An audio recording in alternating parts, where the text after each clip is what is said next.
ৰাজ্যত অব্যাহত আছে ডাম্পাৰৰ অটপালি। এবাৰ নগাঁৱত ডাম্পাৰে মহতিয়াই নিলে মাতৃ কন্যাক। নগাঁৱৰ উৰিয়াগাঁও বাইপাছ চকত শোকাবহ পথ দুৰ্ঘটনা। দুৰ্ঘটনাটোত মৃত্যু হয় গুমুঠা গাঁৱৰ এটি 6 বছৰীয়া শিশুৰ। শিশুটিৰ নাম ভাগ্যপ্ৰিয়া শইকীয়া। জানিব পৰা মতে মাতৃৰ লগত এখন স্কুটিৰে বিদ্যালয়ৰ পৰা কিতাপ আনিবলৈ গৈছিল ভানুপ্ৰিয়া। মাতৃয়ে চলাই যোৱা স্কুটিখনত এখন ডাম্পাৰে পিছফালৰ পৰা খুন্দিয়াৰ ফলত দুৰ্ঘটনাটো সংঘটিত হয়। দুৰ্ঘটনাত আহত হোৱা মাতৃ কন্যাক উন্নত চিকিৎসাৰ বাবে গুৱাহাটীলৈ নি থকা অৱস্থাতে মৃত্যু হয় শিশুটিৰ। ইতিমধ্যে দুৰ্ঘটনা সংঘটিত কৰা ডাম্পাৰখন যান বাহন আৰক্ষীয়ে জব্দ কৰিছে। গুমুঠা গাঁও কি হৈছিলে?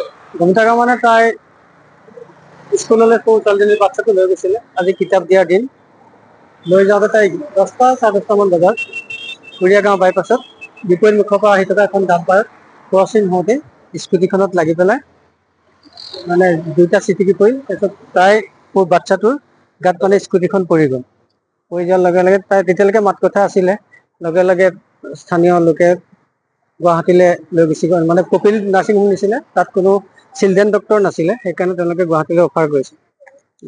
গৈ থাকোঁতে বাটতে ৰহা পাওঁ নাপাওঁতে তাই মানে কৈ গৈ আছে যে মা মোৰ ভাল হ'ব মানে ফিল্টাৰ লৈ গ'লা।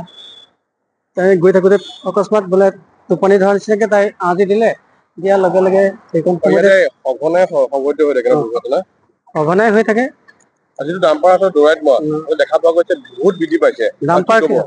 ডাম্পাৰখিনি অলপ বন্ধ কৰিব লাগে প্ৰশাসনৰ ফালৰ পৰা, লাহে লাহে চলাব লাগে। আৰু স্কুলৰ টাইমত আচলতে ডাম্পাৰখিনি বন্ধ কৰিব লাগে। যিহেতু সেইখন 10টা 10:30 সময়, সেইটো সময়ত ডাম্পাৰ চলাটো বন্ধ কৰিব লাগে।